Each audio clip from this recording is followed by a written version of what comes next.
e que a gente possa ter também aqui um bom evento. Um bom dia novamente a todas e todos. Agradeço inicialmente a presença, a iniciativa, a parceria e o envolvimento da Secretaria Regional Nordeste 2, na pessoa da nossa companheira Cris, vice-presidente regional do nosso sindicato, na realização desse momento aqui, no encontro regional, mas sobretudo do debate da temática que está envolvida na conjuntura em que nós nos encontramos, tanto nacionalmente quanto no âmbito do nosso sindicato nacional. Gostaria de acolher, saudando a cada um e a cada uma, né, desejando um excelente dia de trabalho para todos nós. Sejam bem-vindos e bem-vindas a Campina Grande, que o clima da Serra da Borborema, né, nos refresque um pouco, apesar do calor que nós estamos atravessando aqui durante o dia, mas, como sempre, uma cidade e uma região, um povo acolhedor, vai continuar acolhendo do mesmo jeito. Não é dizer que nós nos organizamos também para procurar oferecer, dentro dos nossos limites e possibilidades, o que for de melhor para que todos tenhamos um dia sem a necessidade de sairmos daqui da cidade, da UFCG, do campus. Nós teremos uma estrutura que vai ser montada aí para o almoço, vamos almoçar aqui mesmo, de maneira que qualquer um que se sentir, né, com vontade de tomar um cafezinho, tomar uma água, procurar um banheiro, lanche antes do almoço, fica aqui ao lado. No horário do almoço a gente conversa um pouco mais, né, e segue com a programação do encontro regional. Nós estamos numa universidade, acho que é importante ressaltar isso, que tem uma interventoria. A reitoria que está aí, ela não foi escolhida pela comunidade acadêmica, né? Foi a terceira colocada, a chapa, e da lista tríplice que foi composta do Conselho Superior também ficou em terceira colocada, e a despeito disso foi a nomeada pelo presidente moribundo, né, que o inominável. Então, nós temos enfrentamentos distintos aqui, nós não somos uma exceção do que se passa nas demais universidades. O campus sede da UFCG hoje é o que há de pior em termos de condições de trabalho e condições de permanência, de estudo no âmbito da Universidade Federal de Campina Grande. Nós somos, ao todo, 7 campi, além do campus 7 tem outros 6, e a UFCG está presente em 5 desses 7 campi. E temos, portanto, outras 2 seções sindicais, né? Nós temos a ADUC, que é a Associação dos Docentes lá de Cajazeiras, que está aqui representada pela companheira Mariana. A ADUC, que antecede na sua história a própria Universidade Federal de Campina Grande, não é? Dos idos, não é? De quando nós tínhamos apenas a Universidade Federal da Paraíba, né? Com seus diferentes campi, né? Campus 1, Campus 2, Campus 4, etc. E a ADUC é anterior mesmo, inclusive, ao UFPB, lá em Cajazeiras. Já havia essa associação, oportunamente a professora Mariana pode contextualizar. E além da ADUC, que é uma seção sindical que fica no extremo oeste do estado da Paraíba, lá no campus de Cajazeiras, nós temos a UFCG Patos, né, que fica no médio sertão do estado, né, e nos demais campi, Campina Grande, Cuité, Sumé, Pombal e Souza, né, o campus de atuação, são campos de atuação política da nossa seção sindical. Desses novos campi, especialmente os campi de Sumé e Cuité, há uma estrutura relativamente melhor, porque é mais nova. Mas aqui no campus sede, nós estamos enfrentando situações que são de total inviabilização do trabalho acadêmico, da pesquisa, do ensino, condições de permanência, sem restaurante funcionando para que os alunos permaneçam, e agora com uma decisão unilateral, não é, de gestão onerosa dos restaurantes para cobrança de taxas. Nós estamos num sufocamento orçamentário de tal monta que 98% do orçamento da UFCG hoje estão comprometidos com pagamento de terceirizados. Então, é impossível que com 2% do orçamento ela consiga se manter, não tem custeio, né? Não tem orçamento de custeio. E há um silêncio sepulcral da administração em relação a esses dados, em relação a essa situação. Não sabemos como, daqui para frente, com a mudança no cenário político nacional, a eleição de um novo governo, ou a partir do início do ano com o novo governo, como é que nós vamos acompanhar as manifestações dessa intervenção aqui dentro no que diz respeito à situação orçamentária. Mas os desafios que nós temos são gigantescos, né? E além disso, da situação interna, nós temos na região, não só na Paraíba, mas em particular aqui na região da Borborema, como Campina Grande sendo um polo de destaque nesse sentido, uma expressão bastante vigorosa de um conservadorismo raivoso, de influência religiosa, não é, que negacionista, cega para as questões sociais, né, deliberadamente cega para as demandas do que são as questões sociais, e isso nos assusta um pouco, de maneira que a atuação dos movimentos sociais de um sindicalismo classista, autônomo, por um lado se torna cada vez mais importante, né, necessário, como ao mesmo tempo, né, nos leva a enfrentamentos que são importantes, como resistência para enfrentar esse quadro. Então, esse encontro regional se insere numa conjuntura importante, né? E eu acho que, para além dos bons debates que nós precisamos fazer no que diz respeito ao tema do CONAD extraordinário, a relação do nosso Sindicato Nacional com a CSP com lutas, a gente precisa pensar o nosso sindicato na relação social, né? Na relação com aquilo que a conjuntura política nacional nos impõe. Né? Com essas considerações, eu quero renovar o meu abraço, dar boas-vindas, dizer que aqui como diretoria estamos eu, a professora Marinalva, que está aqui ao lado, o professor Josevaldo Cunha, que está aqui, professor Freire, que está ali, deixa eu ver se tem mais algum, professor Valdonilson, que é nosso secretário adjunto lá no campus de Sumé, e a professora Luciana, que estava aqui atrás de graça no TV. Então, somos 6 diretores aqui presentes, dos 8, né? Acho que os outros ainda chegarão. Um abraço a todos. Quem chegou depois do início da minha fala, professora, seja bem-vinda. Bom, em relação à Secretaria Regional Nordeste 2, né, estão presentes aqui. Cris, informe que a senha do Wi-Fi está ali do lado do interruptor. Sim, na entrada, gente, logo acima do interruptor está a senha do Wi-Fi, só que o telefone é sem o hífen, tá certo? Isso. Não é para usar o hífen, sim. E aí tem acesso à internet do local, tá bom? Então, da Regional Nordeste 2 estão presentes o professor Nelson, que é aqui também da Paraíba, né? Nelson Júnior, da Estadual da Paraíba, a professora Josiane, que é da UFESA, né? E que é a nossa secretária também, e o professor Marco Fidalgo, que é lá de Pernambuco, da UFPE, que é o tesoureiro, né? da regional, tá? O Alex e o Cauê não puderam vir, né, por questões pessoais, mas estão aqui com a gente, né, em apoio, né, logístico e moral aqui. Passo então a palavra para o nosso convidado, né, para essa mesa de abertura, que é o professor Radical, representando aí a CSP Contas.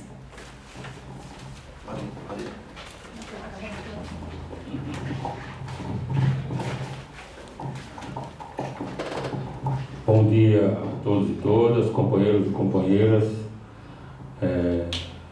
Agradecer aqui o convite feito pela Secretaria Regional do Andes Nordeste 2, na pessoa da companheira Cris, né, para aqui representando a CSP com Lutas, estar aqui presente diante dos companheiros e companheiras de luta do Andes, nesse momento de extrema importância da nossa conjuntura nacional.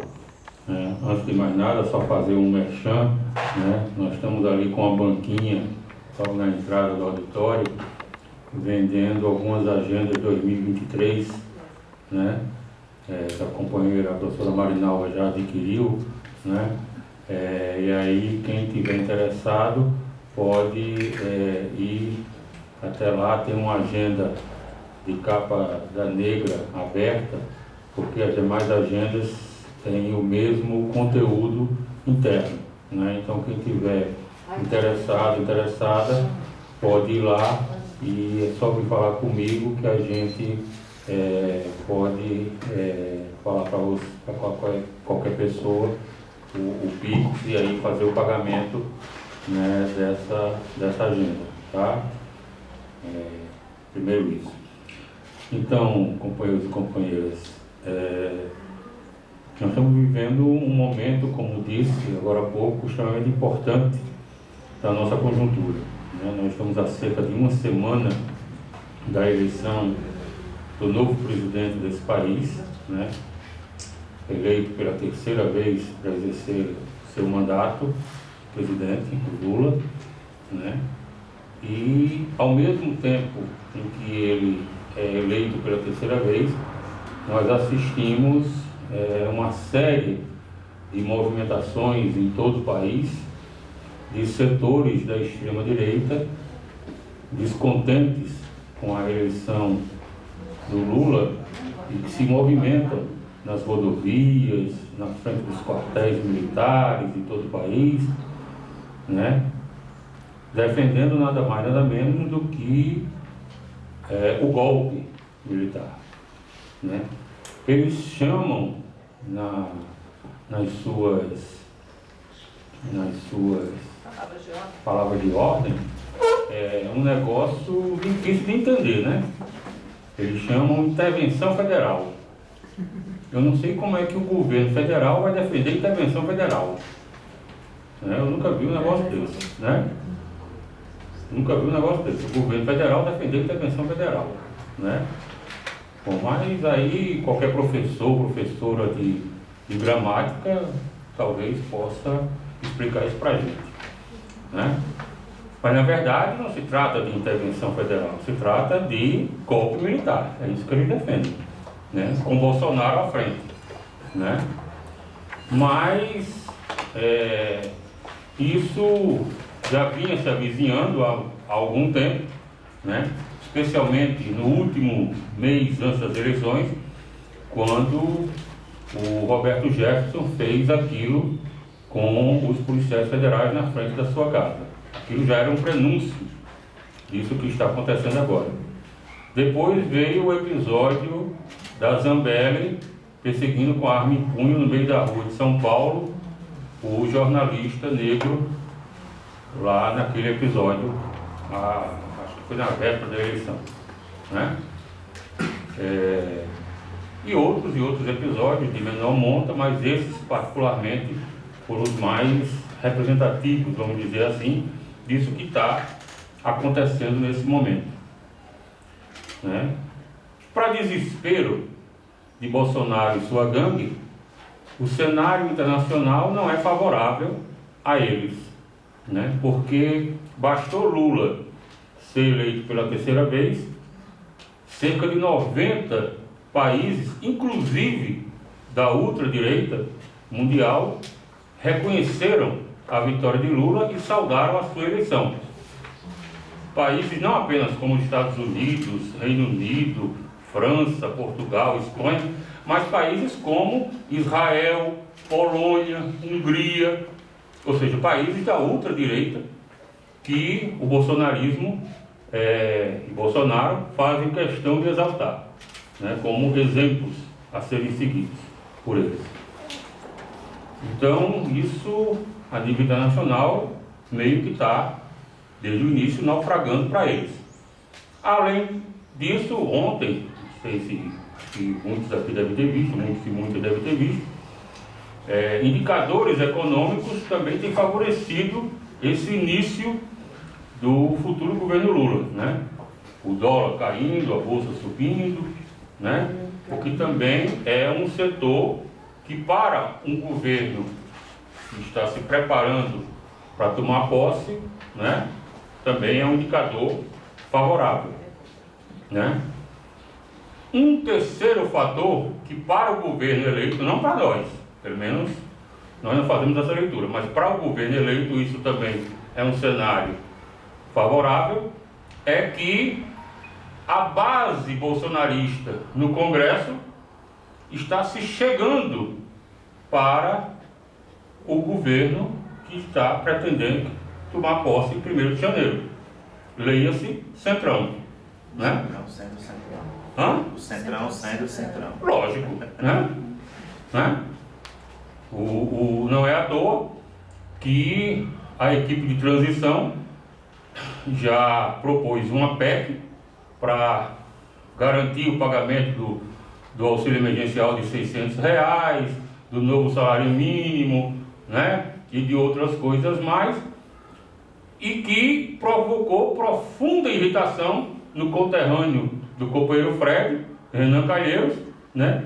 Que diz que a PEC da transição é uma barbeiragem, porque Renan sabe que aquilo fortalece Arthur Lira e o seu centrão.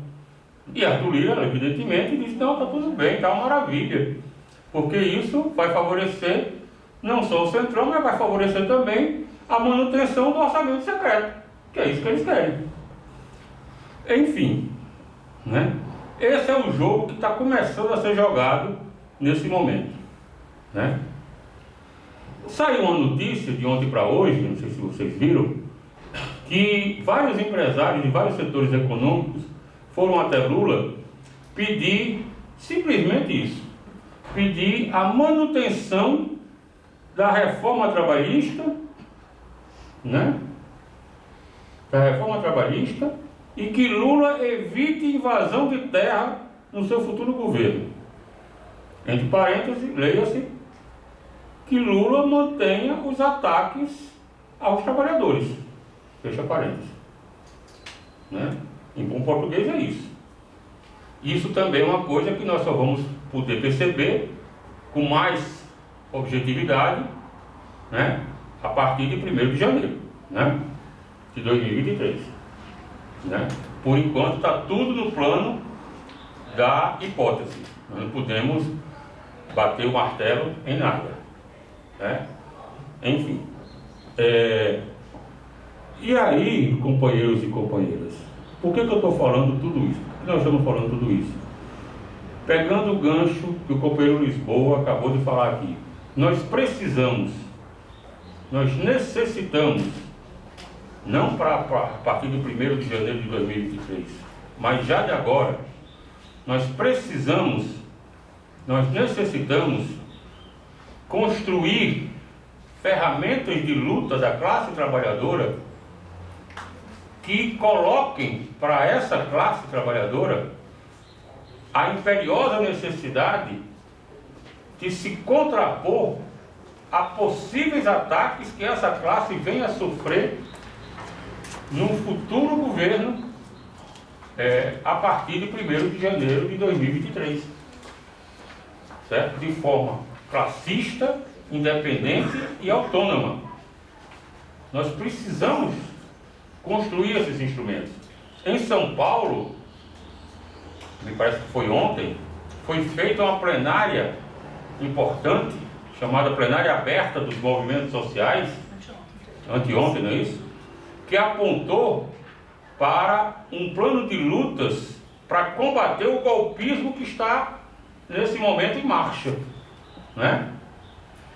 Que, entre outras coisas, apontou para quê? Para respeitar o resultado das urnas, mas também para construir dentro da classe trabalhadora a autodefesa da nossa classe contra esse golpismo que está em marcha. E quem participou dessa plenária aberta? Não só a CSP com lutas, mas partidos de esquerda como o PSTU, PSOL, PCB, UP, movimentos de luta pela moradia. Então, os instrumentos da classe trabalhadora, as ferramentas de luta da classe trabalhadora precisam se organizar, precisam ter autonomia para enfrentar esse golpismo que está nesse momento em marcha. E, além disso, precisam se organizar, precisam ter autonomia suficiente para enfrentar possíveis ataques que poderão existir a partir de 1º de janeiro de 2023. Então nós precisamos ter organizações, ferramentas de luta para ter esse enfrentamento no futuro próximo. é fundamental ter isso. A CSP com Lutas se construiu a partir de 2006, quando foi o seu primeiro congresso, ainda enquanto com lutas, nessa perspectiva. E continua existindo com base nessa perspectiva de construir a unidade na ação com outras organizações, com outras entidades, mas, sobretudo, de defender tudo isso com base no princípio da independência de classe, com base no princípio da autonomia diante dos governos que existem e que poderão existir. Esses são princípios, para nós, inegociáveis e que devem ser mantidos, seja quem for que esteja no governo. Isso é fundamental para que a classe trabalhadora possa construir as suas lutas em defesa dos seus interesses, dos seus objetivos, das suas conquistas. Então, diante disso, eu concluo por aqui, saudando esse encontro, esse 6º encontro da Secretaria Regional Nordeste 2 do ANDES, desejando um bom debate aos companheiros e companheiras e bons encaminhamentos. É isso, grande abraço. Agradeço bastante a disponibilidade, do Radical de estar aqui com a gente compondo essa mesa e fazendo essa fala. E gostaria assim, só de lembrar que, como o próprio Lisboa comentou no início, nós estamos aqui às vésperas do 14º CONAD extraordinário, que vai acontecer agora, ainda em novembro, já na próxima semana, no próximo final de semana. E essa discussão vai ser realmente o foco do CONAD, é o tema específico. E o outro objetivo desse nosso encontro, que vai ocorrer na parte da tarde, vai incluir a apreciação das deliberações do 65º CONAD, que aconteceu em julho, em Vitória da Conquista. Então, nós temos uma tarefa bastante grande para o dia, vamos estar bem alimentados pela proposta que o Lisboa já nos colocou, e esperamos tirar bons encaminhamentos para que a gente possa continuar construindo essa luta em defesa da classe trabalhadora, dos docentes, dos nossos direitos, das nossas garantias, de bom trabalho, de boa convivência. Tá bom? Então, isso. Nessa pranchetazinha, gente, está circulando a lista de frequência, tá? Por favor, assinem aí para a gente registrar, esse evento que estamos fazendo aqui. Então, com essa última fala, eu declaro aberto, aí o nosso 6º Encontro Regional Nordeste 2, encerrando a mesa de abertura e convocando, ato contínuo aqui, os nossos debatedores, pedindo licença então ao Lisboa e ao Radical, para que a gente possa dar continuidade. A previsão é que a gente vá com o debate até mais ou menos 1h da tarde, então a gente está com folga, Vou convidando aqui o professor Luiz Henrique Schuh para a mesa e a professora Raquel Dias Araújo, que está aqui atrás da UES. Então, esses dois, não são nomes fáceis da gente apresentar, mas eu também nem fui atrás de fazer um longo currículo dos dois. Mas tanto o Schuh como a Raquel já contribuíram bastante na diretoria do ANDES Sindicato Nacional, o Schuh como presidente, a Raquel como tesoureira, ao longo da história dos dois, e vão trazer para a gente aí pontos para nos ajudar nessa reflexão. Então, o Schuh vem lá de Pelotas, uma operação de guerra para esse rapaz estar aqui, saiu de lá na quarta-feira, na quinta, viajou a quinta o dia inteiro, a sexta o dia inteiro, para chegar aqui ontem à noite. E a Raquel um pouco mais pertinho, mas também não foi fácil, um dia inteiro de viagem para chegar, E a gente espera ter aí momentos de com boas informações, para que a gente possa estar refletindo e ajudando nos nossos encaminhamentos que virão a partir do CONAD, para serem deliberados em definitivo no 41º Congresso em fevereiro do ano que vem. Tá bom? A gente já meio que combinou aqui, o Schuh vai começar, depois eu passo para a Raquel, cada um vai ter em torno de 30 minutos, eu aviso com 20, aviso novamente com 25, para ir ajudando aí no encaminhamento, depois a gente abre para a plateia com falas de 4 minutos, tá bom? E a princípio, Lisboa, 1h tá certinho para o almoço? Cadê o Lisboa? Acabou de sair. Acabou de sair. É isso mesmo, Cunha? 1h? Tá, tranquilo. Pronto. Então, vai depender também da nossa discussão. Se a gente quiser seguir até 4h da tarde com o debate sem almoçar, tá valendo, Vocês é que vão manter aí o tom do debate, tá bom? Na sequência, então, eu passo aqui para o Chu.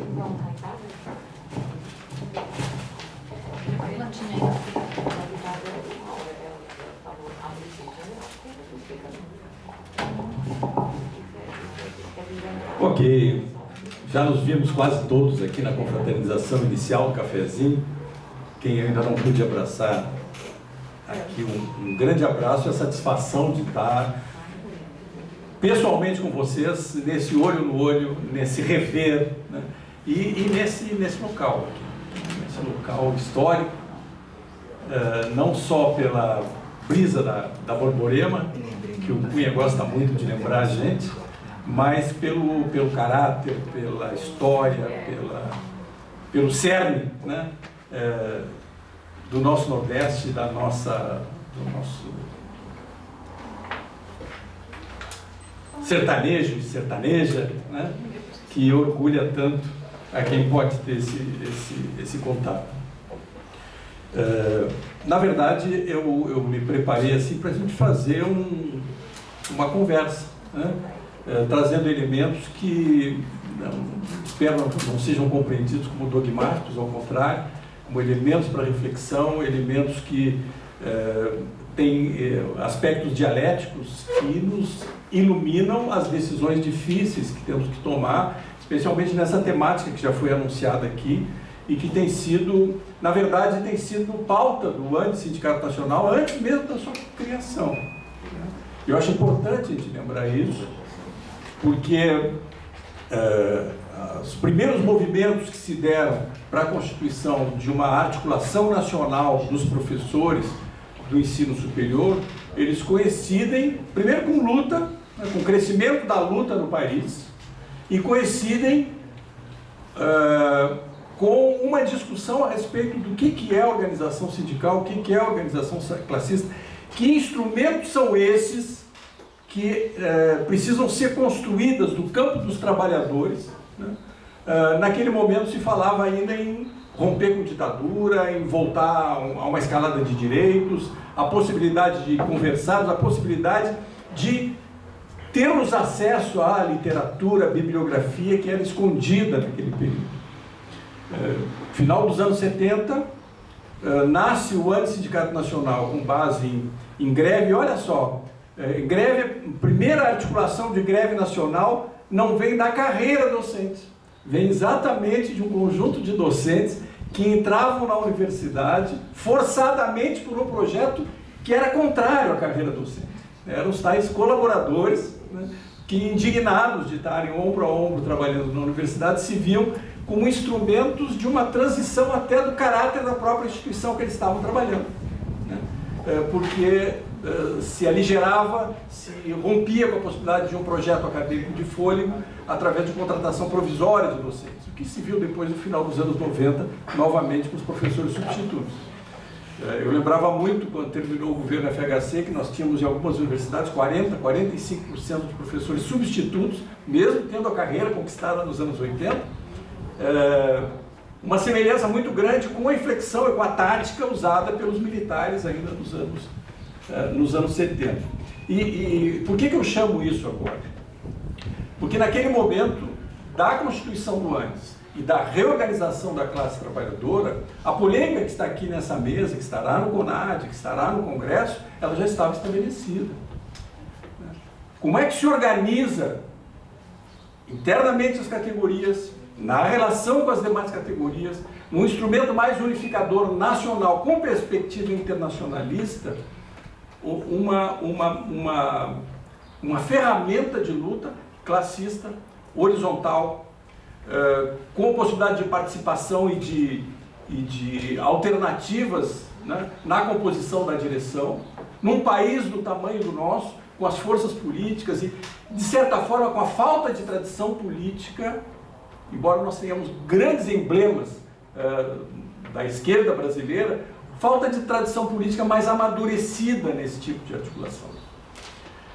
Lá no início do ANES havia com clareza um posicionamento, especialmente dos PCs, né, do Partidão e do PCdoB, uma perspectiva de reforço à CGT, por exemplo, né? aquela CGT que já vinha de uma organização anterior. O símbolo da CGT naquele momento era Joaquinzão, né? Aquele organização verticalizada que canonizava as lideranças, não saiu nunca mais de lá enquanto liderança, por conta da própria lógica da organização. E muitas vezes foi utilizada como símbolo do peleguismo, pelo tipo de relação que fazia com as patronais, com o tipo de relação com o governo. Naquela época já se falava em frente ampla, né? Depois dos militares, houve uma vertente lacerdista que aproximou da CGT, Joaquinzão e etc., que trabalhava a perspectiva de uma frente ampla, porque qualquer razão é razão para enfrentar os militares, etc., mas tipicamente da ordem, uma frente ampla da ordem para combater a ordem militar, de certa forma. Então essa polêmica já estava na organização do Andes e do campo que se levantava, do campo dos trabalhadores que se levantava naquele momento, o que saiu de formulação mais consistente foi o chamado novo sindicalismo. Na matriz da CUT, que veio muita discussão a partir de São Paulo, inclusive da superação da CGT Joaquinzão em São Paulo, a ideia de um sindicalismo classista, combativo, horizontal, e que pudesse articular o conjunto dos trabalhadores brasileiros com esse grande desafio que é a falta de homogeneidade nacional, de certa forma, aquela época de dificuldade de comunicação e assim por diante.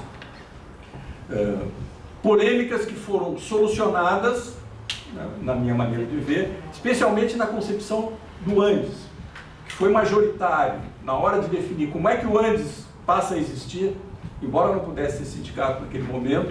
Me parece que foi a solução amplamente majoritária e positiva, isto é, uma entidade nacional, classista, de luta, horizontal, com autonomia para a organização pela base e com participação direta da base nas decisões nacionais. Esse conjunto de premissas me parece que eram as premissas fundamentais do novo sindicalismo, que inspirou a CUT e foram, de alguma maneira, plasmadas na própria organização do Andes e sempre nos iluminaram no sentido das relações para o conjunto dos trabalhadores, para as ferramentas do conjunto dos trabalhadores. Sobre isso, eu gostaria de colocar assim, a minha posição. A organização para o mundo do trabalho, para o mundo dos trabalhadores, para o mundo popular, para o mundo classista, ela tem muita importância como ferramenta de fazer o combate, no limite do combate revolucionário. Mas também essa importância, e aí eu acho que isso vale para esse momento que nós estamos agora, ela não é uma importância que nos apega afetivamente. Eu participei da criação de tal entidade, essa entidade tem que ficar cristalizada assim até o fim dos tempos. Também não é assim. Ela tem importância, mas ela tem importância enquanto ferramenta de luta. Se eventualmente nós identificamos elementos de que essas ferramentas podem ser aperfeiçoadas, não é por valor afetivo, por algo simbólico que nós vamos nos negar a fazer a discussão com a base e ver se é possível aperfeiçoar essas ferramentas. Então, uma demarcação inicial aqui. Bueno, essa organização, instrumento de luta, que precisa ser de articulação de classe nacionalmente, ela tem que enfrentar, além dessa conjuntura atual, eu vou tentar fugir da conjuntura atual, assim, das eleições, talvez uma pinceladinha, o significado do que pode ser o próximo governo, o próximo ano, os próximos anos, o mundo nos próximos anos, tentar fugir disso, porque senão a gente vai estourar bastante o tempo aqui. Aliás, eu tinha marcado o cronômetro que parou de funcionar. Isso aí que me ajuda. Tá. Alguns componentes, então, para registrar isso, assim, elementos concretos, além dessa conjuntura eleitoral, da disputa institucional no Brasil, que acho que nós temos que levar em consideração no aperfeiçoamento desses nossos instrumentais de luta. Primeiro são as mudanças do mundo do trabalho. Lá na UFPEL nós estamos com essa discussão muito viva, e ela foi reacendida recentemente porque com os cortes na universidade, o Lisboa citou isso aqui, primeira coisa que acontece, demite os terceirizados. A gente já tinha começado essa discussão com a EBSER. São tão trabalhadores da nossa instituição como todos nós. Só que não são mais da instituição, não fazem parte da Duftel, não fazem parte das Uftel, os terceirizados menos ainda, e é o ponto mais sensível. E essa mudança profunda no mundo do trabalho, com as tecnologias, com a uberização e etc., coloca isso como um desafio para o conjunto da classe trabalhadora. Como essa face, essa experiência mais exposta, mais sensível da nossa classe, que provavelmente vai ser das primeiras a vir para a insurreição mais radical, por conta exatamente das suas condições precárias de vida e de trabalho, pode ser absorvida numa organização que tem experiência formal lá de trás daquele sindicato organizado, com todo mundo cadastrado, pagando mês a mês, etc, etc. Então, é preciso que nós olhemos para essa reestruturação do mundo do trabalho, e aí nesse aspecto já adianto um ponto que eu pretendo tratar logo em seguida, que é o valor da organização por ramo, ou por setorial, não mais corporativamente, de bloco por bloco e separado. Eu sou dos docentes das federais, faço o meu bloco, me organizo. Eu sou docente das estaduais, faço o meu bloco, me organizo. Eu sou técnico administrativo. É insuficiente do ponto de vista geral para fazer a luta, dado ao conjunto de companheiros e companheiras que estão ao nosso lado, no ramo ou no setor, e que, eventualmente, por serem mais expostos, inclusive, que aqueles que corporativamente conseguiram um plano de carreira, sejam os primeiros a estar na frente da luta, necessária, né? Então, é muito importante que a gente dê um valor para isso. Um outro componente que temos que observar, e inclusive na minha avaliação, já adianto, revelando uma fragilidade, vamos dizer, da esquerda, né, da organização dos trabalhadores, é a multiplicidade de centrais sindicais que acabou se gerando no país. Não sei nem quantas são as centrais sindicais hoje, mas a gente está naquela situação de que quem consegue ter força nuclear, fazer relação com o Ministério do Trabalho, conseguir pegar imposto sindical para fazer caixa, criou uma central para chamar de sua. E aí partidos, inclusive partidos de esquerda, ou organizações de esquerda, ou correntes políticas de esquerda, eventualmente ficam num encantamento, num sonho de também querer ter uma central sindical para chamar de sua.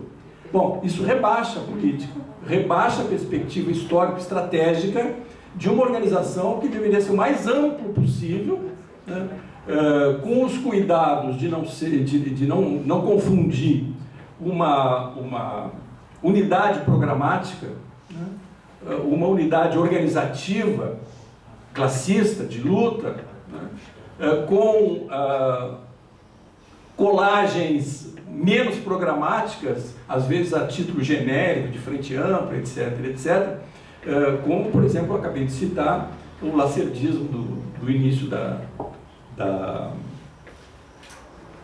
do golpe militar de 64, que tentou trazer para si, em nome de uma frente ampla. Nós temos outros países, inclusive próximo aonde eu moro, né, no Uruguai, que tem uma experiência de frente ampla bem interessante. Em geral, não é a experiência que temos tido no Brasil quando vem o discurso da frente ampla. Em geral, não é. O que acontece, a maior parte das vezes que eu ouvi essa fala, faz uma mistura entre unidade de ação em momentos específicos, por alguma crise específica, com um certo aplacamento das lutas, né, numa consolidação muito pegada à ordem estabelecida, mandatos parlamentares e assim por diante. Então é um elemento assim, para a gente refletir. Bom, e o terceiro ponto que eu destaquei para a gente refletir aqui nesse momento é a nossa experiência mesmo, a experiência do Antissindicato Nacional, e aí eu vivi uma boa parte dessa experiência, já comecei aqui a pincelar na formação do Antis, mas acho que vale a pena a gente pincelar como é que se deu. Tem outros companheiros e companheiras aqui que participaram proximamente, até podem corrigir alguma coisa, ilustrar esse processo. O que foi o debate de filiação, a construção e filiação à CUT, o exercício como parte da CUT, e aí eu vivi a presidência do ANDES e participei da direção da CUT naquele período, num momento muito crucial que eu queria revelar um pouco para vocês, até sentimentos da época, que foi de 94 a 96, o companheiro Edmundo era secretário-geral naquela diretoria e sofremos muito discutindo conjuntura e entradas e saídas nas reuniões nacionais da CUT, tentando entendendo e porque depois muita coisa se confirmou o que estava acontecendo naquele processo. Foi difícil para o Antissindicato Nacional fazer a filiação à CUT. Foram vários eventos, vários congressos, uma boa parte de nós estávamos convencidos de que sim, naquele momento se refletia no novo sindicalismo, matriz da CUT, tudo aquilo que tínhamos apropriado e introduzido no conceito de organização sindical do ANDES, mas tínhamos sabidamente uma base, até hoje, uma base que não se vê muito trabalhador, uma base bastante conservadora, que até aparecia nos congressos do ANDES e rejeitava a ideia de filiação a uma central sindical que tinha perspectiva combativa naquele momento. Curiosamente ou não, depois, até pessoas dessa mesma base, que eram contra a entrada da CUT, na discussão da saída da CUT, era o contrário. Estavam lá para dizer que queriam permanecer na CUT, e isso pode ser simbólico, né, para a nossa análise. Uma experiência assim, que eu preciso relatar para vocês, foi exatamente o momento e o movimento feito nessa coisa que na análise de conjuntura, especialmente o Edmundo sempre colocava nas análises de conjuntura a respeito da central, a expressão que ele dizia, adaptação passiva à ordem. Vemos um movimento de adaptação passiva à ordem. Toda vez aparecia, e aí uma série de exemplos de como é que se dava essa adaptação passiva à ordem. Eu lembro de algumas reuniões lá na sede da CUT, do DNTE, que era o nosso Departamento de Trabalhadores em Educação, que tinha um pouco essa perspectiva que eu falava para vocês no início. Se temos um departamento de trabalhadores em educação, eu acho que eram 7 ou 8 departamentos por ramo, e a ideia era essa. Quem é do ramo, não interessa se é elitista, se é desempregado, se é concursado, se não é concursado, vai discutir uma política dos trabalhadores, uma política mais radical possível do ramo, uma unidade de luta para aquele ramo, e nós tínhamos no Departamento Nacional de Trabalhadores em Educação esse espaço horizontal de discussão de uma política para a questão do trabalho em educação e a perspectiva de construção de um projeto de educação no país. E foi exatamente entre 94 e 96, e aí tem toda uma relação com o Partido dos Trabalhadores. O Lula tinha perdido em 88, a hegemonia do Zé Dirceu e o grupo dele no Partido dos Trabalhadores e repercussão dentro da CUT, da Central Única dos Trabalhadores. Outros elementos, assim, já havia dentro das plenárias da Central Única dos Trabalhadores um crescimento, a ideia da tese guia, né? A ideia da tese guia a partir de gabinetes parlamentares. Nós já tínhamos naquela época vários deputados do PT, inclusive constituintes em 88. A gente via muita influência a partir do olhar institucional dos parlamentares, já pensando não na próxima eleição, na próximo gabinete e assim por diante. Então a gente vê um movimento muito acentuado naquele período de abandono das estruturas horizontais que a CUT tinha formulado lá no início da concepção do novo sindicalismo, e em substituição a ela, vindo acordos, e muitas vezes acordos partidários, de fatias de confederações pré-existentes. Para nós foi muito caro naquele período, se via claramente um pé em cima do DNTE, para extinguir. Tentaram várias vezes extinguir o DNTE, e aí nós tínhamos inclusive correntes políticas que ainda estão na CUT hoje, que eram parceiras nossas. Eu cito o Trabalho, eu cito a Articulação de Esquerda, naquela época muito próximo do MST e dos movimentos do campo, eram muito próximos nossos dentro da CUT para não haver adaptação passiva à ordem e muito menos a ruptura com as estruturas horizontais existentes na central. Lamentavelmente, a direção da central, né, na marra, passou a atribuir praticamente o poder de fala dentro da central para os trabalhadores em educação da área pública para a CNTE. Era hegemonizada pelo PT, etc. Assim como também havia a presença do PCdoB na época, uma espécie de acordo com a CONTEEC, que imediatamente entrou com uma ação contra o ANDES, não sei se você sabe, uma ação que resultou anos depois em um veto a que o ANDES pudesse representar os docentes das universidades privadas, uma espécie de acordo para que a CONTEEC, né, PCdoB, ficasse com a fatia das privadas, vamos dizer assim. Em boa medida bem utilizada na lógica do PCdoB para sustentar a relação e construção de hegemonia na Uni, né, a partir de estudantes dessa fatia.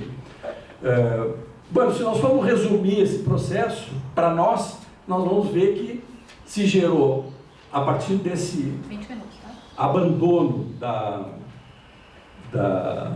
horizontalidade na central, do Departamento de Trabalhadores de Educação da Central, uma vertente das públicas com o PT, que para nós é muito claro ver os passos que aconteceram até a Constituição do PROIFES, que tem a ver com o primeiro governo Lula e o espaço da CUT, né, para combater o ANDES. A partir que tentaram a vitória no ANDES e não conseguiram, o Gil organizou uma chapa e perdeu, passam a organizar um grupo de gaveta, um sindicato de gaveta, um sindicato paralelo. E a CONTEEC entra com ação para tirar os privados do ANDES com uma ação judicial. Então isso aí dá uma espécie de... uma outra pincelada, assim, no final da minha gestão na presidência do ANDES, houve um famoso congresso dos rurais em Brasília. O Vacari era o representante da direção da executiva da CUT nesse congresso, e naquele momento também houve a extinção do departamento de rurais da CUT, em troca de quê? Da afiliação à CUT da CONTAG. Isso foi feito ali, na cara de todo mundo. Bom, eu me lembro que a articulação de esquerda e o MST, por exemplo, na época, ficaram quase que rompidos com a CUT nesse processo, porque endireitou, né, a representação, foi para a direita a representação dos rurais dentro da CUT. Só como exemplos assim, do que se chamava até então, nós chamávamos de adaptação passiva à ordem da Central Única dos Trabalhadores e de abandono da perspectiva horizontal, representação pela base e uma organização de luta por ramo. Bom, chegamos à desfiliação do ANDES, lá no Congresso de Curitiba, da CUT, e aí a experiência de 2002, 2003, 2004. Várias pinceladas aqui que eu acho que vale a pena a gente comentar. Minha experiência pessoal também. Nos últimos dias do último Fórum Social Mundial lá em Porto Alegre, num ginásio em frente ao Gigantinho, a gente tentava retomar o Fórum Nacional de Defesa da Escola Pública, que tinha sido aquele instrumento de luta desde a Constituinte, plano de luta da sociedade brasileira, etc.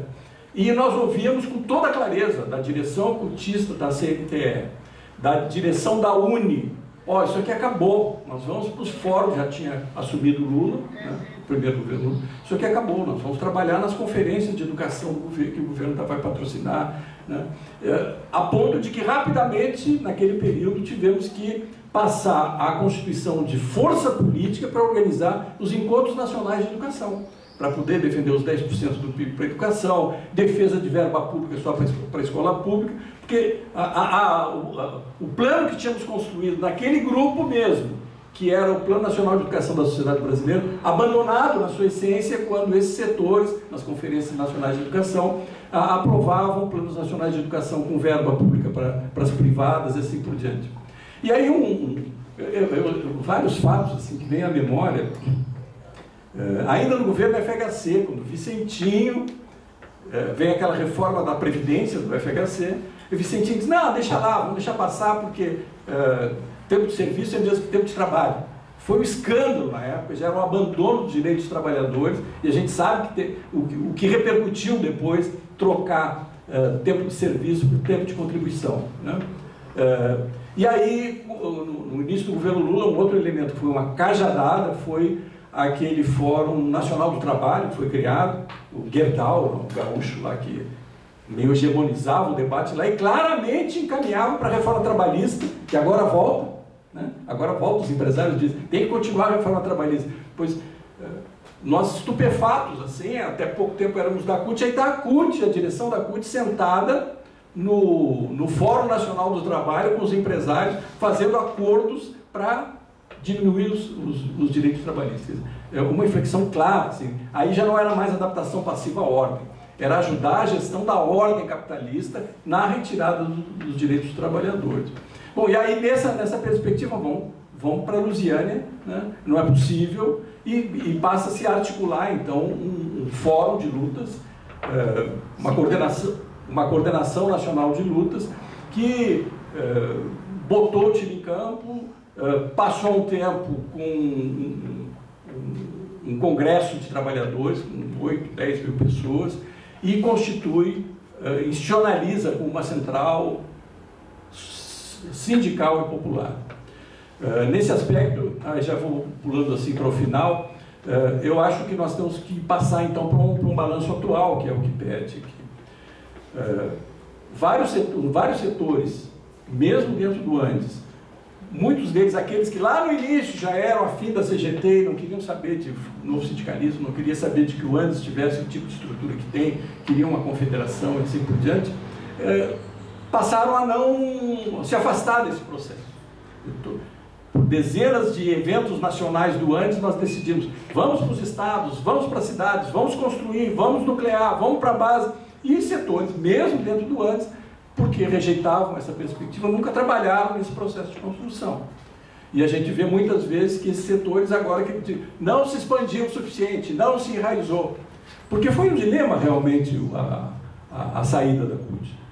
Né? Porque eu falava no início que aqueles instrumentos que nós construímos, eles não podem ser banalizados. Né?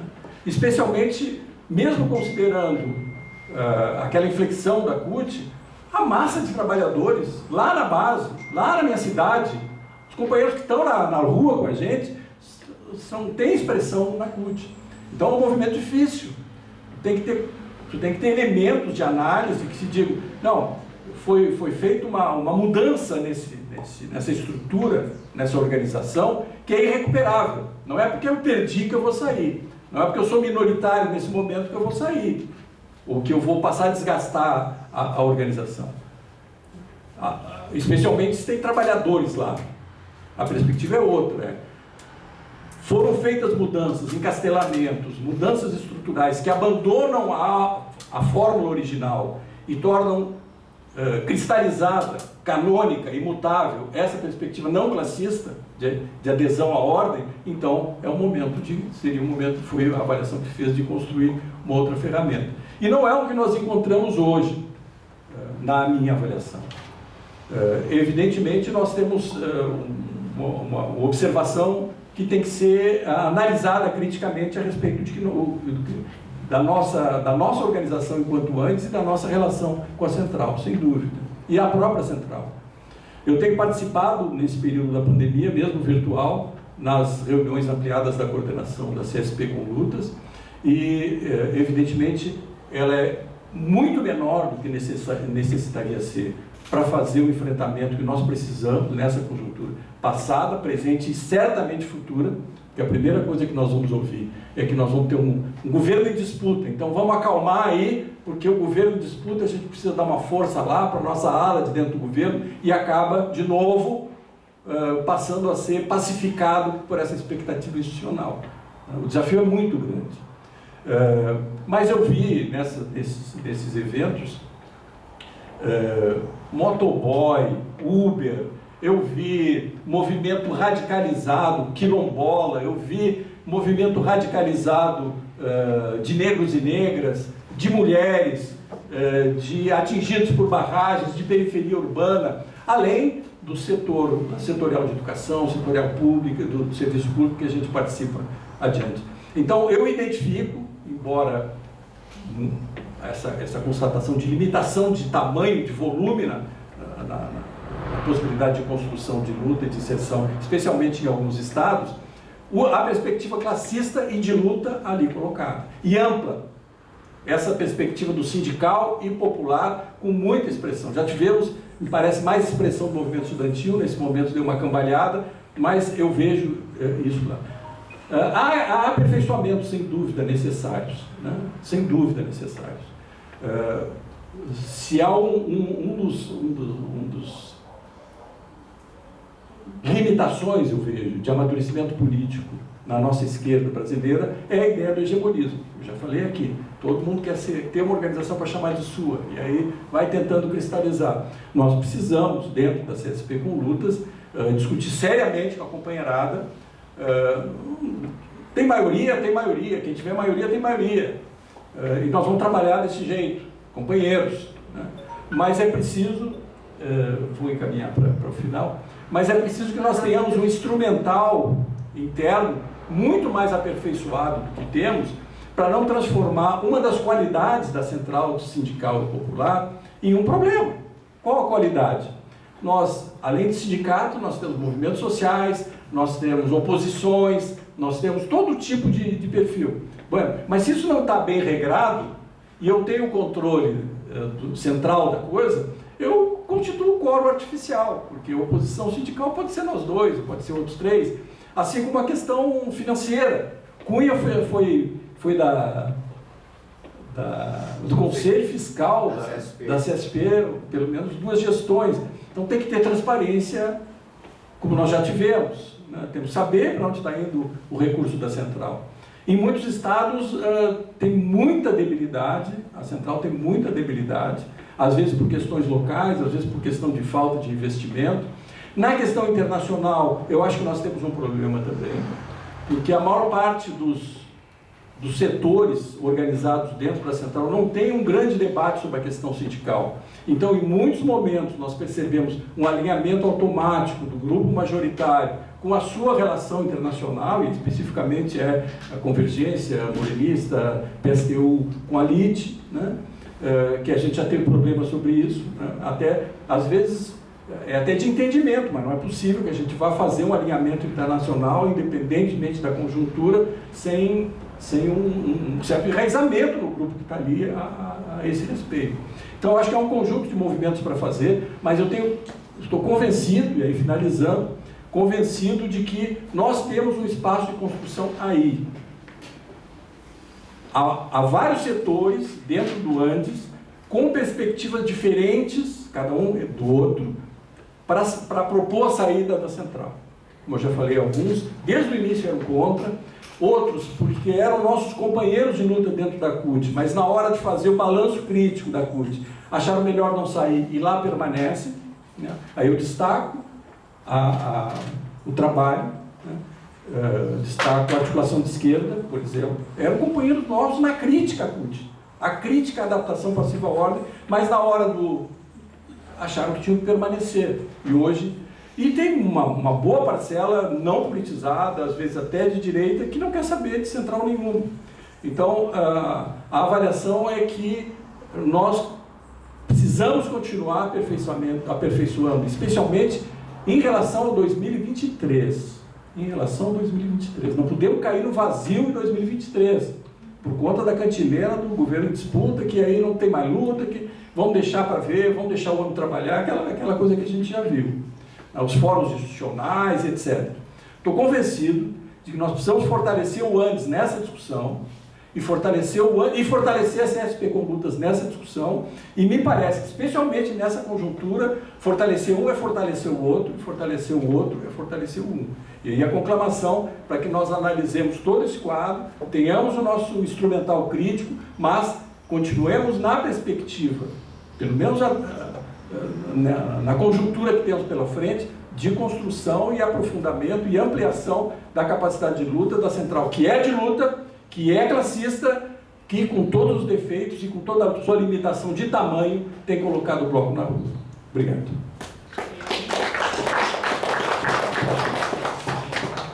Então, gente, como o tema é bem empolgante, né, a gente tem muita coisa para discutir, eu fiquei aqui sem interferir, né, e deixei o Chu invadir aqui quase 4 minutinhos a mais aqui do tempo, tá bom? Mas acho que fechou pelo menos a ideia, né, que ele queria passar para a gente, e eu passo a palavra então para a professora Raquel. Precisa alguém lá na Nelson?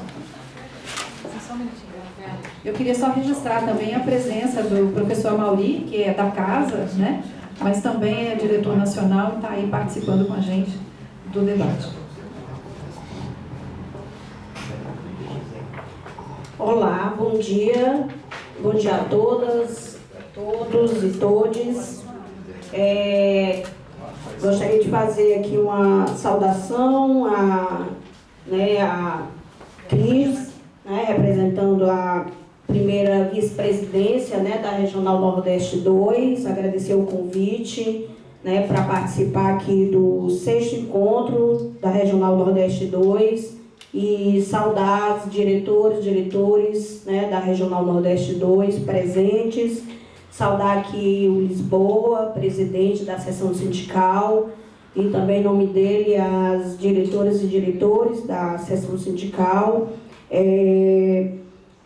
Saudar aqui o Amauri, né, que representa a direção nacional do Andes também, que é da casa, as seções sindicais, né, que estão presentes participando do evento, né, companheiros estão presentes aqui hoje. E o Chu, claro, né? Que é aqui o nosso companheiro debatedor, né? Nesse debate tão importante, né, que nós estamos trazendo hoje, né, logo depois do 2º turno, né, das eleições, né, fomos premidos aí entre o 1º e o 2º turno, né, das eleições, né, para fazer esse debate tão importante, né, sobre a reorganização da classe trabalhadora e os desafios do movimento sindical, né, no Brasil, especialmente do movimento sindical docente, né, e os diversos desafios estão colocados e, infelizmente, nós, né, estamos aí às vésperas, né, do 14º CONAD extraordinário, mas, de qualquer maneira, estamos aqui para fazer o debate, né? Numa conjuntura talvez um pouco melhor, porque vencemos aí com uma margem, né, bem pequena, né? Ou seja, vencemos uma batalha, não vencemos a guerra, né? A guerra continua, mas podemos dizer que dormimos uma noite tranquila, né? Pelo menos isso, de domingo para segunda. Então estamos relativamente com uma noite descansada. O tema, né, movimento sindical no Brasil e o papel da CSP com lutas. Esse debate antecede, né, o 14º CONAD extraordinário, vai acontecer em Brasília nos dias 12 e 13. Importante, né, a gente destacar que o 14º CONAD, né, vai ter como tema CSP com lutas, balanço sobre a atuação nos últimos 10 anos, sua relevância na luta de classes e a permanência ou a saída da central. Esse balanço foi aprovado no 39º, né, Congresso do Andes, que se realizou em São Paulo em 2020, e, né, é um balanço com o objetivo de apontar a saída ou a permanência da central. Portanto, é um balanço qualificado, né, porque nós ouvimos, né, muitas vezes, né, algumas pessoas dizerem assim: vamos fazer balanço até quando, né? Porque o balanço da CSP com lutas, da Conlutas e depois da CSP com lutas, vem sendo feito desde o dia que o Andes se filiou a Conlutas e depois a CSP com lutas, né? Por quê? Porque vamos dizer assim, da tradição do Andes fazer balanço das suas ações, das suas atividades. Então não é o primeiro balanço, né? Inclusive já teve um outro CONAD, né, extraordinário, que foi o 7º CONAD extraordinário, que foi para fazer balanço. Já teve seminário para fazer discussão sobre a CSP com lutas, mas esse especificamente é um balanço qualificado. Por que qualificado? Né? Isso não quer dizer que os outros são desqualificados.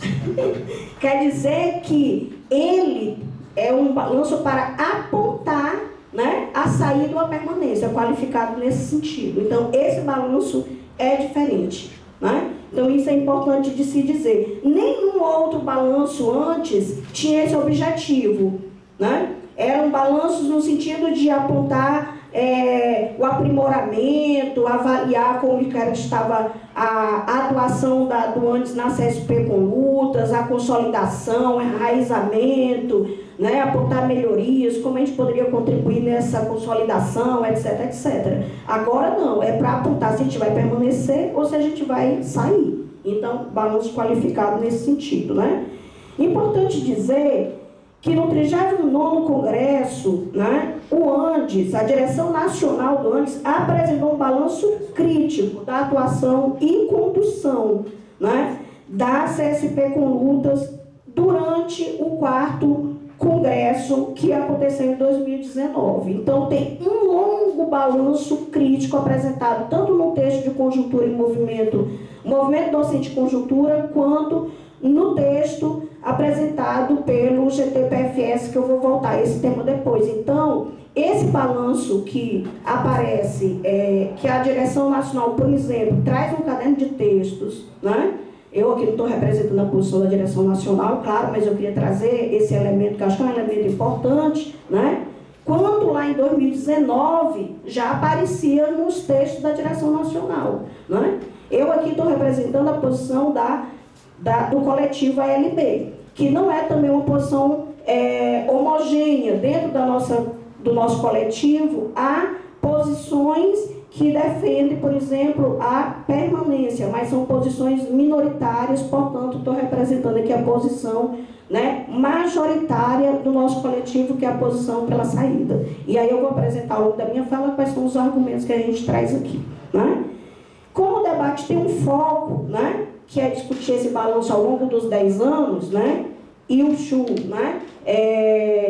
né, já fez toda uma contextualização, eu agradeço muito, porque estou muito satisfeito com a contextualização que ele fez do movimento sindical docente e todo o papel que a CUT, né, cumpriu ao longo desse período e da filiação do ANDES à CUT, né, resgatando inclusive por que o ANDES se desfiliou da CUT. Isso é importante, a fala dele foi muito importante para nos trazer esses elementos, por que o ANDES se desfiliou da CUT. Inclusive, esses elementos também servem para nos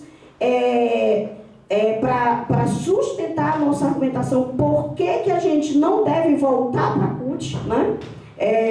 Mas eu queria fazer uma delimitação, né, até por conta do tempo, né, a partir dos anos 80, né, mas depois eu vou delimitar mais ainda, porque o balanço é dos últimos 10 anos. Isso quer dizer que é o balanço da filiação da CSP com lutas, né, ou seja, quando a CSP com lutas foi criada, né, e não vou pegar todo o período de 2004, quando a Conlutas é criada como Coordenação Nacional de Lutas, então, mas eu queria trazer a partir de 1980, porque isso tem uma implicação, né? Ou seja, né, da criação do ANDES, da ANDES, né, primeiro e depois do ANDES como Sindicato Nacional, porque a existência do ANDES como sindicato classista, o nascimento dele como sindicato classista, né, na verdade, a defesa do ANDES, de estar vinculada a uma central, né, explica, né, a condição do ANDES como sindicato classista. Então, o ANDES, desde o seu nascimento, né, já com uma característica e um princípio seu de um sindicato classista, né, tem um entendimento e a necessidade de estar vinculado a uma central, ou seja, a necessidade de se organizar a partir do ANDES, mas para além dele, né? Então, daí, a sua vinculação, primeiramente, à CUT, a partir de 1989, no seu 8º Congresso, né? E depois, né, a Conlutas, né, em 2007, não é isso?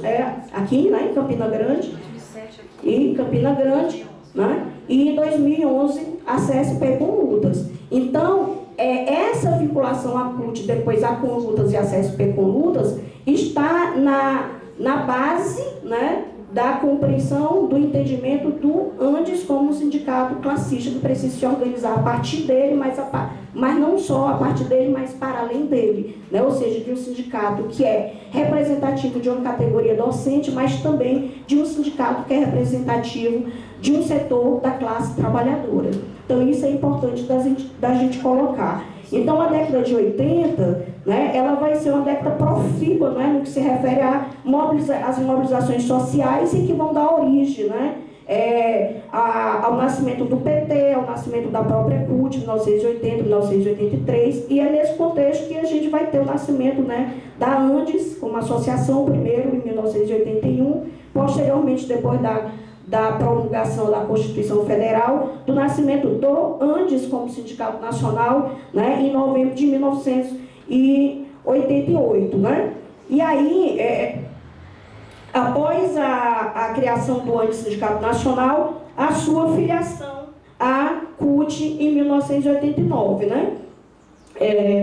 Vou passando rapidinho, porque o tempo é curto, né? Quando o ANDES se filia à CUT, né, em 1889, né, esse modelo de sindicato que orienta a criação desse sindicato dos anos 80, que está na base da própria CUT, né, que é o novo sindicalismo, né, expressa, né, um sindicalismo, um modelo de sindicalismo fordista das grandes fábricas, né, do setor metalúrgico, da ABC Paulista, um trabalhismo renovado, mas um sindicalismo combativo, né? Ou seja, ali ainda era um modelo de sindicalismo combativo, mas antes mesmo da ascensão de Lula à presidência da República em 2003, né, esse novo sindicalismo, ele vai passar por uma série de mudanças, principalmente depois da segunda metade da década de 90, né, depois de 95. Então, esse sindicalismo ele vai se ajustando à ordem, né, e dentro da CUT vai surgir uma série de disputas internas, né, e organizações de oposição dentro da CUT. Então, como por exemplo, a existência a questão das câmaras setoriais, né, o que o Chu já citou como as teses guias, né, o modelo do sindicalismo cidadão, a disputa do sindicalismo por resultados. Então tem uma série de coisas que vai acontecer no interior da CUT que vai levar à criação, por exemplo, da Frente de Esquerda Socialista, a FES. Né? E a FES, que no início dos anos 2000, né, vai sofrer uma ruptura e que vai dar origem, posteriormente, à própria CONLUTAS, como Coordenação Nacional de Lutas, né? E também vai dar origem à Intersindical. Né? Então, essas duas organizações vão nascer dessa ruptura com a FES, né? que atuava dentro da CUT. Né? A Intersindical, embora ela rompa, né? Um setor dela, né, que rompe com a FES, ela vai continuar atuando no interior da CUT. Né? Então, essa mudança do sindicalismo no interior da CUT, né, como eu disse, ele vai cada vez se tornando mais agudo, até que com a vitória, né, de Lula à presidência da República, né, vai levar um setor importante dos sindicalistas, né, a aderir, né, vamos dizer assim, não só a cargos no próprio governo, né, como levar a institucionalização do movimento sindical e a defesa, né, do governo, né, a defesa do próprio governo. E em 2003, né, nós vamos ter, né, a famosa reforma da Previdência, uma das mais nocivas reformas, né, que a gente já assistiu. E a CUT, ela não só vai ter uma posição, a crítica às reformas, né, como vai se colocar contrária à greve dos servidores públicos federais, né, em 2003, que era uma greve contra a reforma da Previdência. Né? E essa vitória, né, de Lula, né, e do PT vai ter um forte impacto na forma como o movimento sindical brasileiro vai se organizar, né? Então, essa reforma, a greve, a postura da CUT com relação a tudo isso, vai levar setores a romper com a CUT, dando origem, em 2004, né, à Coordenação Nacional de Lutas, né, que é criada em Louisiana, né, em Goiás, em 2004, como uma Coordenação Nacional de Lutas e como um polo aglutinador de lutas. E que na nossa avaliação, a criação da Conluta de 2004, ela é bastante progressiva, né? Porque ela nasce como não só como uma ruptura da CUT, mas como um polo que vai organizar todos esses setores que estavam descontentes e que né, estavam fazendo enfrentamento com essas contra-reformas do governo. No 23º Congresso do Andes, começou a se pautar a desfiliação da CUT ainda em 2004. Né? Em 2005, né, no 24º Congresso, se aprovou a desfiliação da CUT, né, em Curitiba. Então, é importante dizer que o momento, né, histórico é aquele que nós fazemos. Não existe um momento certo para poder filiar ou desfiliar. As condições são aquelas que nós... as condições não são aquelas que nós avaliamos. Então, por exemplo, isso foi em 2005, ou seja, exatamente em pleno, aspas, em pleno governo em disputa. Ou seja, aquilo que se dizia que era um governo em disputa. Então, se a gente pode dizer assim, não era hora para desfiliar e ficar sem uma central, porque teve um período em que o Andes ficou no limbo também, né? Porque a Conlutas, né, em 2005, ela não era ainda nem uma central, ela era uma Coordenação Nacional de Lutas. Então, ela só vai ser uma central em 2006, quando ocorre o primeiro congresso, e era uma aposta, né? Então, nós, do Andes, nós fomos protagonistas desse projeto, né? Então, assim, nós não tínhamos certeza se o projeto iria dar certo, né? Então, se era um projeto embrionário, ousado, né? Mas nós estávamos apostando nele, né? Então, a hora, somos nós que fazemos a hora, né? Então, assim, saber se a hora está certa ou não, só a história vai dizer, né? Então, assim, é a mesma coisa que nós dizemos agora.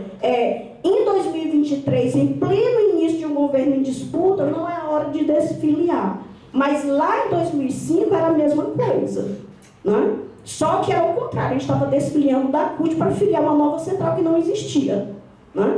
Então, voltando, nós desfiliamos em 2005. Em 2006 aconteceu o CONAT, né, em Sumaré, que era o Congresso Nacional dos Trabalhadores, cerca de 4.000 trabalhadores militantes, criou a Conlutas como uma central sindical e popular. O Andes ainda participou como observador e abriu o processo de discussão sobre a filiação. E no ano seguinte, aqui em Campina Grande, né, que foi o 26º Congresso, o Andes tomou a decisão de filiar, né, se filiar a Conlutas, né? E em 2010 acontece o CONCLAT, né, que foi o Congresso da Classe Trabalhadora para criar a CSP Conlutas, que é esse período de balanço de fato que a gente está fazendo, que a gente, né, é para fazer, que é da criação da CSP Conlutas em Santos, que foi convocado o CONCLAT foi convocado pela Conlutas, pelo MTL, pelo MTST, que na época fazia parte da CSP da Conlutas, a Pastoral Operária de São Paulo, dentre outras organizações de sindicatos que já eram filiados, né? O objetivo era unificar, principalmente com a intersindical, né? Como eu tinha dito aqui antes, a intersindical ela foi uma ruptura da FES, né? Ela primeiro nasce como uma Assembleia Nacional Popular de Esquerda, que era a AMP, né? Depois, em 2006, ela passa a ser a intersindical. Um setor da intersindical concordou em participar do CONCLAT, certo? porque queria unificar com a Conlutas, né? Mas houve, né, alguns acordos foram feitos para o CONCLAT, né, para unificar, mas a grande expectativa era de que houvesse uma unificação entre a Conlutas e a Intersindical. Esse era o grande objetivo. Mas várias divergências ocorreram e a unificação de fato não aconteceu. E um deles esteve relacionado com o nome, né, que era a questão da Conlutas Intersindical, né? E aí o setor majoritário, né, que dirigia a Conlutas, não abriu o nome do nome Conlutas, né? E a Intersindical e outros setores achavam que a manutenção do nome Conlutas, né, significava uma mera indexação, né, da Intersindical e de outros setores, mas principalmente da Intersindical. E as outras divergências tinham a ver com a composição dos movimentos sociais, do movimento popular, a questão da representatividade. Enfim, apesar de não ter havido a unificação, a Conlutas se transformou em CSP Conlutas, né, Central Sindical e Popular, mantendo essa configuração que estava no seu projeto original de ser uma Central Sindical Popular e de luta contra as opressões, né, que era ainda um projeto progressivo também, na nossa opinião, né, e a Intersindical, né, sai né, ou seja, rompe, depois ela se divide em duas, né, porque o setor que queria unificar, mas não unificou por essas razões, se transforma ela mesma em uma outra central, né, Central da Classe Trabalhadora, e o setor da Intersindical, que não queria unificar, né, continua sendo, né, um instrumento de luta e organização da classe, funcionando em forma de plenária, né? Em 2011, nós, no 30º Congresso, a gente aprova a filiação à CSP Conlutas, porque agora é uma nova central, né? Então era preciso fazer uma nova aprovação. Em 2012, no primeiro congresso da ocorre o primeiro congresso da CSP Conlutas já como nova central, mas esse ano também o MTST, que era parte da CSP Conlutas, rompe com a CSP, uma perda importante, porque nesse processo de unificação, além de não ter ocorrido a unificação, né, nós perdemos esse movimento social urbano, né, que tem uma grande relevância no movimento de luta por moradia urbana, e tem a ver com essas disputas também internas, né? Então, assim, isso já revela as disputas internas e tem a ver com as questões da própria hegemonia e do hegemonismo que vem sendo se construído dentro da CSP Conlutas, né? Em 2013, no 32º Congresso, a gente já faz um balanço do primeiro Congresso e da CSP Conlutas, né? Em 2015, o ANDE realiza o 7º CONAD extraordinário para preparar a participação no 2º Congresso da CSP Conlutas, né? E preparar teses que serão levadas a esse CONAD extraordinário, né? Em 2015, ocorre o 2º Congresso da CSP Conlutas, né? Em 2016, né, ocorre aquilo que nós denominamos de golpe, né? O golpe parlamentar que levou que levou ao fim do governo Dilma, né? E aí esse golpe aprofundou um conjunto de contrarreformas, né, e retirada e destruição de direitos da classe trabalhadora.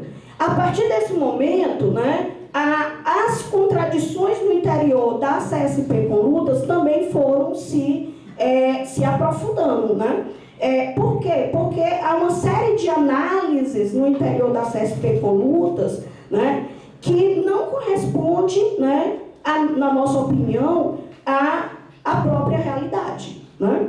Então, a gente quer também destacar, antes da gente entrar nesse aspecto mesmo das contradições, que apesar da CSP com Lutas não ter reconhecido o golpe, e até hoje não ter reconhecido, né, essa leitura até hoje não ter reconhecido o golpe, né, a CSP com Lutas teve várias participações importantes no movimento, nas mobilizações, mas nós queremos destacar dois momentos que a CSP com Lutas se destacou. Em novembro de 2016, em Brasília, né, quando tinha cerca de 30 mil trabalhadores e trabalhadoras, né, nas contra-reformas do governo Temer, aí teve uma participação muito importante da CSP com Lutas, contraditoriamente, não reconhecendo o golpe, estava lá lutando contra o golpe, né, e também, né, no Ocupa Brasília, quando a maioria, quase todas as centrais sindicais recuaram, né,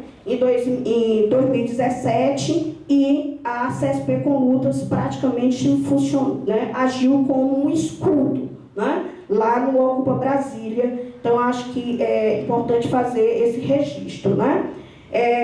Mas nós queremos agora apresentar, né, algumas contradições, porque não basta ser uma central, né, que eventualmente tem uma postura combativa, radical de luta, porque até a CUT, a CTB e outros sindicais eventualmente têm uma postura combativa e de luta em determinadas situações. Então, não é isso que justifica a nossa permanência na Central Sindical e Popular CSP com Lutas, porque essa radicalidade ela tem que ser parte do programa, né? Ela tem que se materializar na leitura da realidade e na capacidade de apreender o real e fazer política para organizar a classe. Então, ela não pode ser uma radicalidade de um dirigente X ou Y, de um conjunto de lideranças. Ela tem que ser uma radicalidade para organizar o conjunto da classe. Então, não pode ser uma radicalidade para demonstrar quem é mais combativo e quem é mais revolucionário. Então, não pode ser assim, nós 10, nós 20, nós 30, estivemos aqui e enfrentamos a polícia. Tem que ser para a classe. As palavras de ordem têm que ser para organizar a classe, para mobilizar e movimentar a classe, e não para nós mesmos. Então, isso é muito importante, essa é a primeira coisa. A segunda, que eu quero voltar à questão do golpe de 2016. Antecedendo ao golpe, né, num processo de impeachment, o setor majoritário da Central levantou as seguintes palavras de ordem. O setor majoritário da Central, fora todos eles, eleições gerais já. E a Central formulou a seguinte palavra de ordem: fora Dilma, fora todos.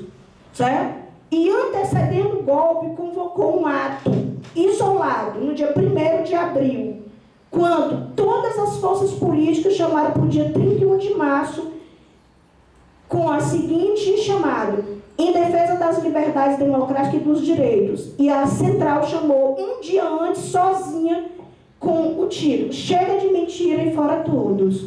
Isso, certo, é uma perspectiva isolacionista. Por quê? Porque faz uma leitura equivocada da realidade. Por quê? Agora, essa leitura equivocada da realidade é uma leitura que tem a ver com a correlação de forças. Porque o setor majoritário da Central lê, né, a realidade da seguinte maneira: o problema, né, é que nós vivemos um ascenso da classe trabalhadora, um ascenso permanente.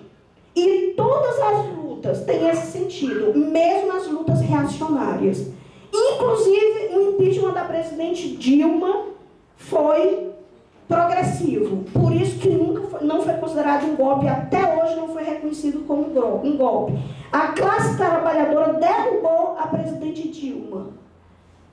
Não reconhece a existência de uma onda conservadora, porque o problema está na direção. E a única direção que não tem problema é a própria CSP com Lutas, que é revolucionária. Menospreza o peso da extrema-direita. Por isso que, antes de o governo Lula tomar posse, já está avaliando o governo Lula, que vai ter problemas, com certeza. Vai ter problema. mas já está fazendo balanço do governo antes dele iniciar. Não reconheceu o Lula como preso político e fez narrativa e valorizou a narrativa da Lava Jato.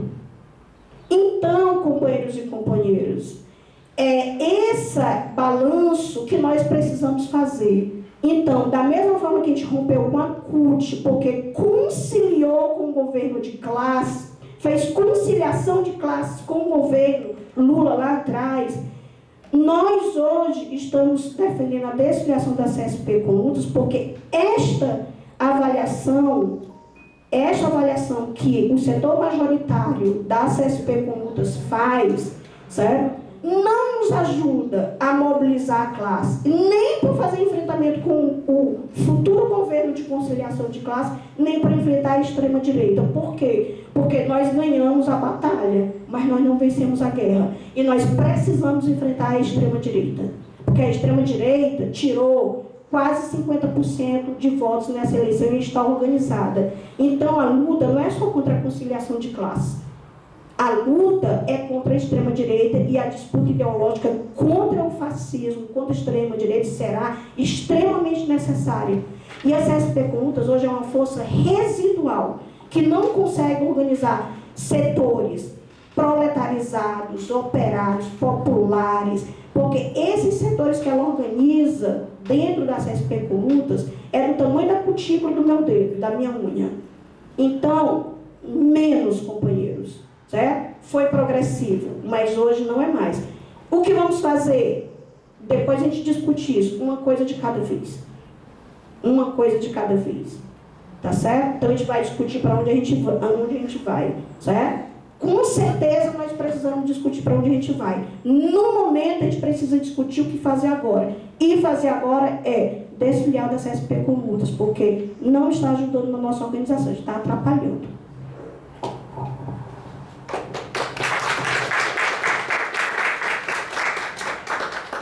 Bom, gente, foram argumentos, né, leituras, que só nos incentivam mesmo a fazer reflexão. E nesse momento, então, eu abro as inscrições para o plenário, né, poder se manifestar. A gente está propondo falas de 4 minutos. Vocês podem se inscrever 1, 2, né, quantas vezes acharem devido. Eu, como não conheço todos de nome, eu peço que falem o nome na hora que eu vou anotar aqui, tá certo? Para as inscrições. E a gente vai tentar fazer uma intercalada, quer dizer, uma rodada de falas de vocês, volta para a mesa, uma rodada nova de vocês e volta para a mesa, tá? Fazendo um bate-bola para a gente poder aproveitar a presença dos nossos debatedores, ok? Vou propor talvez um bloco de 6 falas, certo? 6 falas e a gente volta para a mesa, vamos ver se nessa dinâmica funciona bem. Não acumula muito não? 6? Quer menos falas? 3 ou 4. 3? 3 ou 4. É porque só até para a mesa. 4 falas? É. Ok, então vamos lá. Então, blocos de 4 falas, 4 minutos, aí a gente devolve para a mesa. E aí a mesa também vai ter um tempo apertadinho, né? Também 4 minutinhos, né? Para ficar na fala. Diga, E Lisboa. só uma consulta aqui ao plenário, se está suportando o calor, se prefere que feche as janelas para ligar o ar-condicionado. Como no início da manhã não estava tão quente, mas o horário do dia vai chegando, né? Então consulta aí. Então, quem é a favor de ligar o ar-condicionado,